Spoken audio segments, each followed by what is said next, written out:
Ladies and gentlemen, from the Universal Church of Freedom, Peace and Justice, Deacon Gerald Celente. Hello, this is Deacon Celente of the Universal Church of Freedom, Peace and Justice. Last night, I went to the Ulster County Italian American Foundation celebration of the new year. Wonderful time. And as we began, we all stood, put our hands on our heart, and did the Pledge of Allegiance. I pledge allegiance to the flag of the United States of America, to the republic for which it stands, one nation under God, indivisible, with liberty and justice for all. And I thought to myself, one nation under God? What God are they talking about?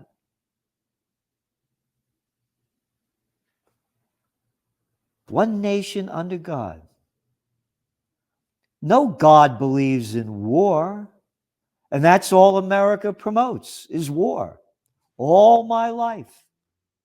I'm 76 years old. They had us hiding under desks in case an atom bomb went off. Those Russians might drop an atom bomb. Oh, you mean like the Americans that dropped an atom bomb on Nagasaki and Hiroshima that killed hundreds of thousands of innocent people? And then the Vietnam War, when I was a young man. And one war after another, going on for centuries. The Afghan War, the Iraq War, the Yemen War, Libyan War, the Syrian War. Reported last week about all the people that the U.S. command killed in Africa that are ISIS's people. One war after one God, one nation under God, and liberty and justice for all? No. There is no liberty. You are not allowed to say, you are not allowed to think anything other than what the government tells you to think, or else you're censored. Justice for all? No. There's no justice for all. It's only justice for we, the people of Slavelandia. We break the law, boom, boom. They take us out. But when the bigs rob billions from the people, when people like George W. Bush and Dick Cheney, Condoleezza Rice, Barack Obama declare war, Hillary Clinton, on and on and on, that kill millions of people, no justice at all. And how dare you say anything about your president that is disrespectful? Why, how dare you should say there should be justice for all that have been killed by the American presidents and all those that supported them based on lies. Again, when I was a young man, there was the Gulf of Tonkin incident that they lied about. I wrote it in my book, Trends 2000. Robert McNamara, the defense secretary at the time, arrogant, saying that the Vietnamese attacked the American ship in the Gulf of Tonkin. Oh, how dare they? And it was a total lie. But what is the American ship doing in the Gulf of Tonkin? It should be in the Gulf of Mexico, not in the Gulf of Tonkin.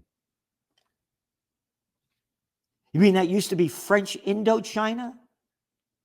When the French took over Vietnam and Laos and Cambodia to rob it of its rich minerals, the rubber, the tin? One war after another. One nation under God. Indivisible? No, invisible. It's invisible. This is no nation under God. God does not permit murder, and war. That is not God. That is Satan. That is satanic. World War III has begun. This is very serious. And they're just ramping it up. Germany's president and chancellor beat the drum for Ukraine war. And this was from the World Socialist website. The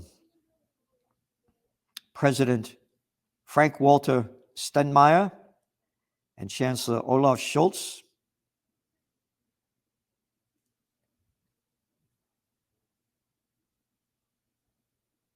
advocated continuing the Ukraine war with Russia's complete defeat, even if this entails enormous social and economic costs.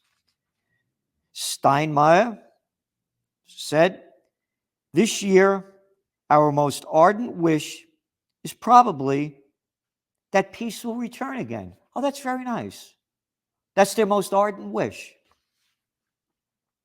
But this peace is not tangible, he said. It had to be a just peace that did not reward land grabbing, he said. Until then, quote, it is imperative of humanity that we stand by those who are attacked, which means that Germany is sending more and more weapons of death. And Scholz said, we will continue to support Ukraine.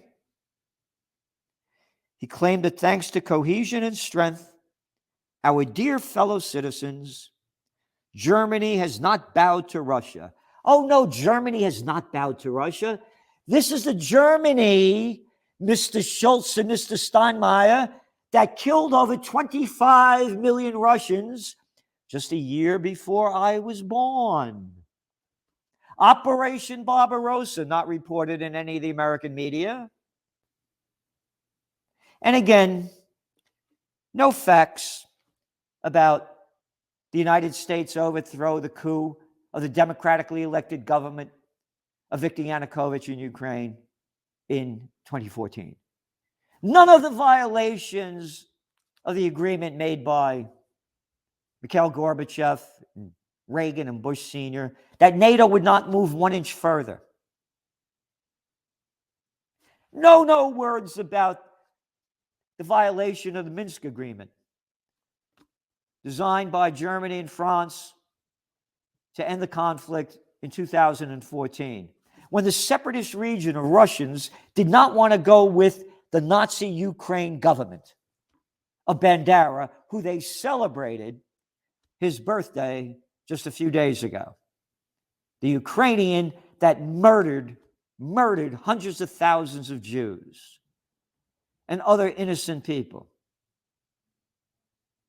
So the Donbass region, they're Russians. They don't want to go with this new government that the United States installed. And again, all the facts are there, written in the Trends Journal, spring 2014 edition.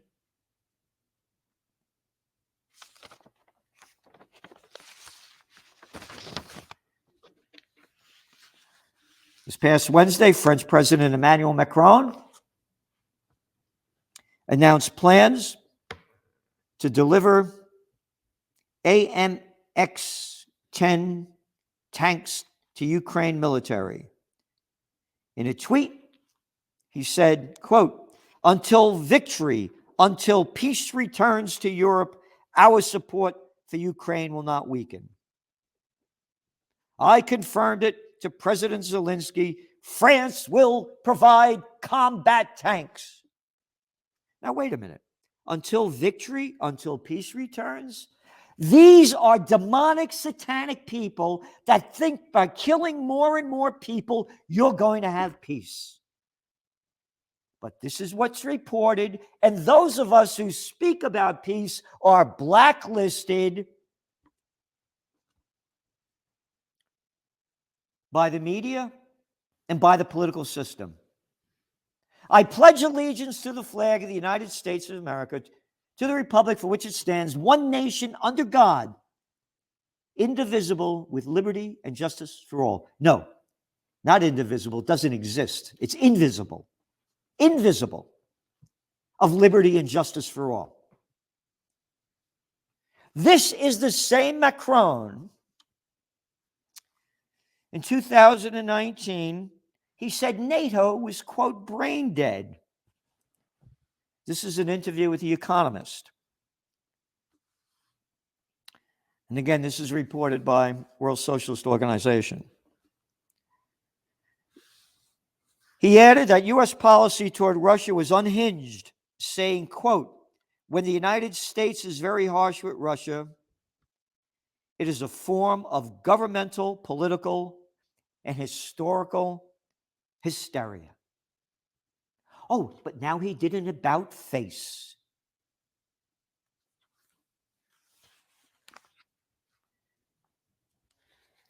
The Pentagon touts tank killers for Ukraine. The U.S. government is supplying Ukraine with a number of armored personnel carriers. It's now over $120 billion, reportedly, that the United States has sent to Ukraine since the war began in February 24th, 2022.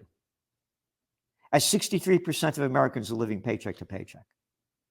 And again, we are totally opposed to the war. And we totally understand why it's happening.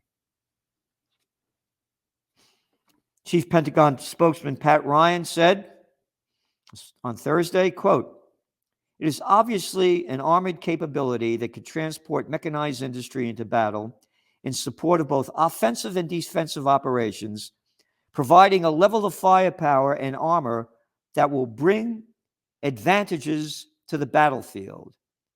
It is not a tank, but a tank killer. Yep. Bradley fighting vehicles. Isn't that nice, huh? Merry Christmas. U.S. set to fight with Russia to the last Ukrainian. In a statement by Anatoly Antonov, who is the Russian ambassador in Washington, he said that Washington's decision to supply Kyiv with Bradley fighting vehicles only confirms the U.S. has, quote, not ever tried to listen to Russia's warnings against, quote, such a dangerous course. Quote, the U.S. unleashed a real proxy war against Russia by supporting Nazi criminals in Kyiv as early as 2014, as we have reported. The ambassador said, referring to the coup, which I just mentioned, of Viktor Yanukovych, quote, any talk about a defensive nature of weapons supplied to Ukraine has long become absurd. That's what the United States said before. It was only going to be defensive. And now they're sending offensive weapons so they could attack Russia. The envoy claimed arms shipments only encourage Ukraine's radicals to commit, quote, terrible deeds. They continue to kill civilians in Donbass and Kherson regions of the Russian Federation in an extremely cynical way. This is not reported at all in the Western media. This war broke out after Ukraine was in violation of the Minsk Agreement and killed some 15,000 people in the Donbass region. But that's fine. That's fine. You just can't kill the ones in the Ukraine region. All this means that Washington is committed to fighting with us to the last Ukrainian, while the destiny of people of Ukraine means nothing to the U.S., the diplomat said. It goes on and on. Putin announces Christmas truce. Their Christmas ends today. January 7th began on Friday. And Ukraine rejects Christmas truce.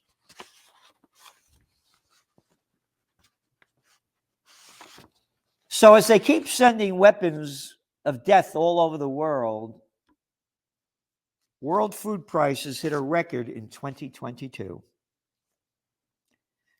Yep. Food and Agricultural Association, FAO, Food Price Index, which tracks international prices of the most globally traded food commodities, were up 14.3%, the highest since the record started in 1990, the agency said yesterday. The index already gained 28% in 2021 from the previous year, so it's skyrocketing. Over the whole of 2022, 4 of the FAO's 5 food sub-indexes, cereals, meat, dairy, and vegetable oils, had reached record highs, while the 5th one, sugar, was at a 10-year high. The FAO cereal price index rose some 18% in 2022. And it keeps going on. So as the people are having very difficult times making ends meet, more weapons of death to keep the war going and the prices going up.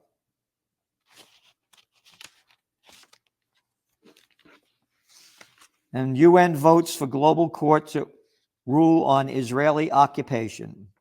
The United Nations General Assembly has approved resolution seeking an official legal opinion from the International Court of Justice regarding the consequences of Israel's ongoing occupation of the West Bank and Gaza. Israel could do what it likes. They could occupy and kill, but those Russians, how dare they do anything? The hypocrisy of this is in front of everybody's eyes, but it's not being reported. It's not allowed to be reported. This is from the Wall Street Journal on Thursday. Israel official aims to bolster settlements. Far-right finance minister says he will move to strengthen grip on West Bank. Isn't that wonderful? The concentration camp of Gaza, the open concentration camp. And he's going to put more pressure on it and steal more land, and that's just fine. And we will keep sending over $3 billion of American money, one nation under God, to Israel to keep enslaving and slaughtering the Palestinians. Oh, I spoke about America's horrors in war. Oh, but the deacon would be called an anti-Semite for condemning Israel's murder and stealing of land of the Palestinians. That's what they would say. And that's a lie. I am not anti-Semitic. Many, many Jewish friends, and all my Jewish friends are opposed to what Israel is doing. Every one of them.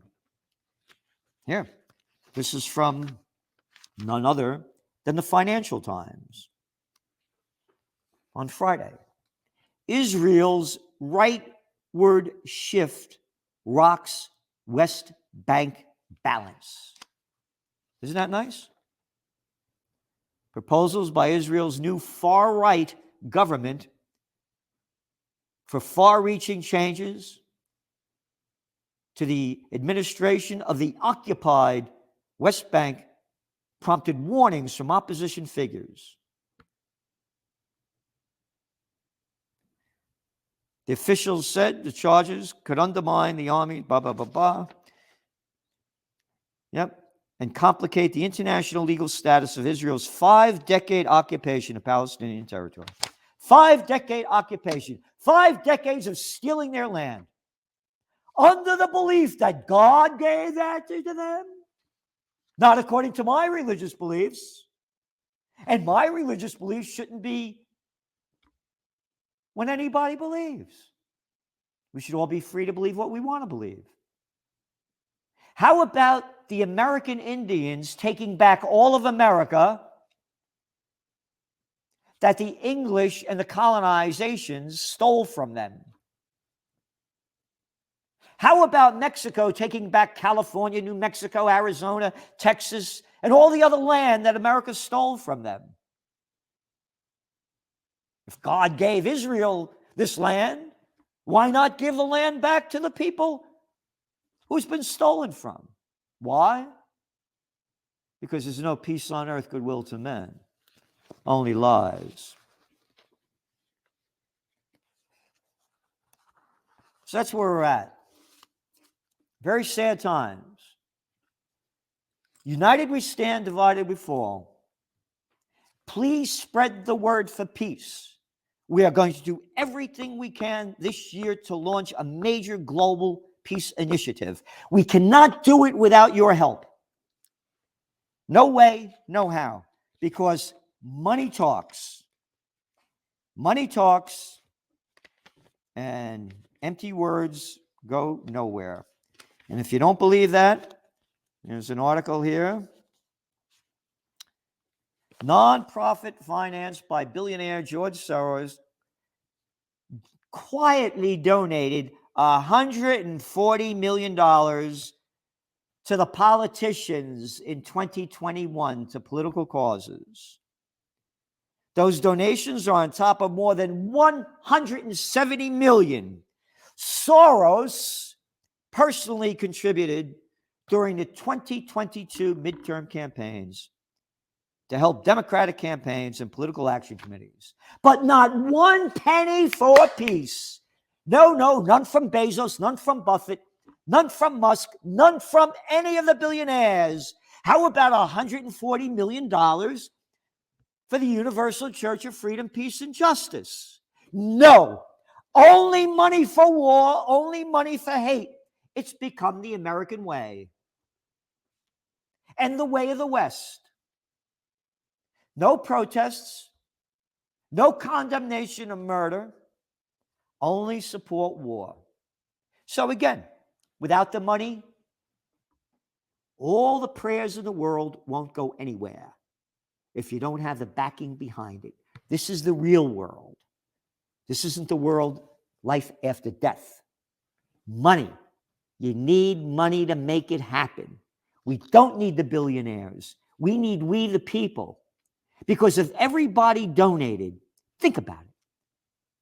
Think about it. If 1 million people, out of 8 billion, 1 million out of 8 billion, nothing, gave $100, global peace movement, and we could change the world. If 2 million people gave $50,